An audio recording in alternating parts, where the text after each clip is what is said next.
ஆத்ம நமஸ்காரம் சகோதர சகோதரிகளே. இப்பொழுது நாம் வாசிக்கப்பட்டு நம் செவிகளில் கேட்க இருக்கின்ற ஞானக்களஞ்சிய நூலின் பெயர் என்னவென்றால் மனிதனின் நிரந்தர தேடல் என்ற ஞானக்களஞ்சிய நூலாகும்.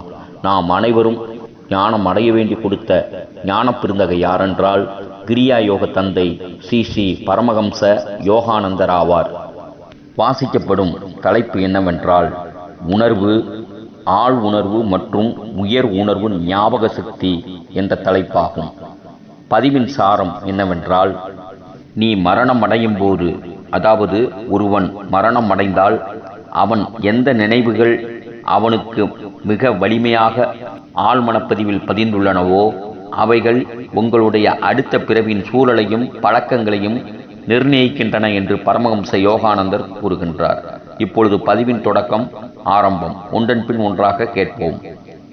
மனதுடைய செயலாற்றும் பரப்பு மலைக்க வைப்பதாகும். இறைவன் உங்களுக்கு விழிப்பு உணர்வு நிலை, ஆழ் உணர்வு நிலை மற்றும் உயர் உணர்வு நிலை ஆகியவற்றை தந்துள்ளான். உங்களுடைய விழிப்பு உணர்வு நிலையில் உள்ள மனம் சில குறைபாடுகளை கொண்டுள்ளது.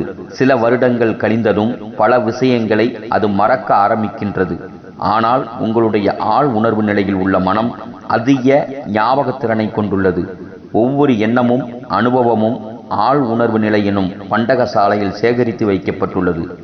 உங்களுடைய விழிப்புணர்வு நிலையில் உள்ள மனது நான் கூறுகின்ற ஒவ்வொரு சொல்லையும் மறக்கக்கூடும். ஆனால் உங்களுடைய ஆழ் உணர்வு நிலை மனம் அவை அனைத்தையும் பதிவு செய்து கொண்டிருக்கிறது. ஆழ் உணர்வு நிலைக்கு பின்னணியில் எதையும் மறக்காத உங்களுடைய உயர் உணர்வு நிலை மனம் உள்ளது. நீங்கள் செய்துள்ள ஒவ்வொன்றை பற்றியும், நீங்கள் சிந்தித்துள்ள ஒவ்வொரு எண்ணத்தை பற்றியும் உயர் உணர்வு நிலையில் உள்ள மனம் ஒரு பதிவை வைத்துள்ளது. மரணம் சம்பவிக்கும் போது நீங்கள் உடலை விட்டு நீங்குவதற்கு முன்பாக இந்த எல்லா எண்ணங்களும் அனுபவங்களும் உங்கள் மனதின் ஊடாக மின்னலென தோன்றுகின்றன.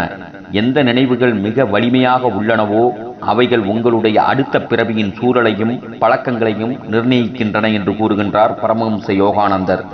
மேலும் நான் என்ற வகையில் உங்களுடைய உணர்வு நிலை உங்களுக்குள்ளேயே எல்லா இடத்திலும் உள்ளது.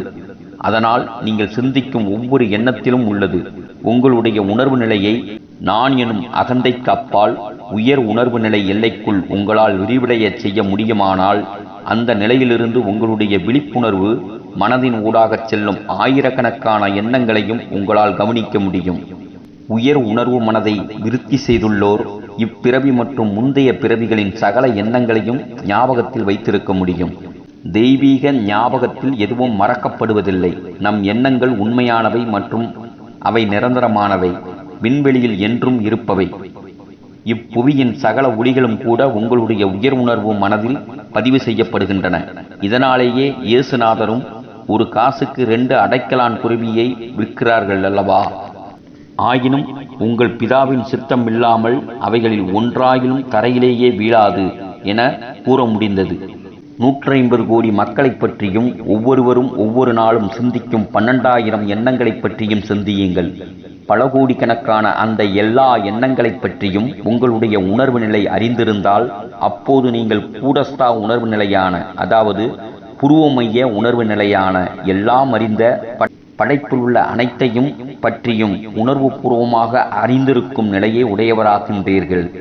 ஒரு மனிதனுடைய எண்ணங்களை வேறு எவரொருவரும் அறியாதபடி ஒரு மனத்தடையை இறைவன் மனிதனுக்கு கொடுக்கிறான்.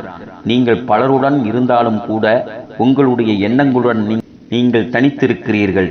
கூடஸ்தா உணர்வு நிலையை பெற்றிருப்பவர்களும் கூட மற்றவர்களை வழிகாட்டுவதற்காக இறைவனால் கட்டளை இடப்பட்டால் ஒழிய அல்லது தங்களது ஆன்மீக பயிற்சியை திருத்தி உதவுவதற்காக தமது சீடர்களால் அந்த உரிமையை எடுத்துக்கொள்ளும்படி வேண்டி கேட்டுக்கொள்ளப்பட்டால் ஒழிய மற்றவர்களின் எண்ணங்களுக்குள் புகுவதில்லை என்று மனிதனின் நிரந்தர தேடல் என்ற ஞானக்களஞ்சிய நூலிலிருந்து ஸ்ரீ பரமஹம்ச யோகானந்தர் கூறுகின்றார்.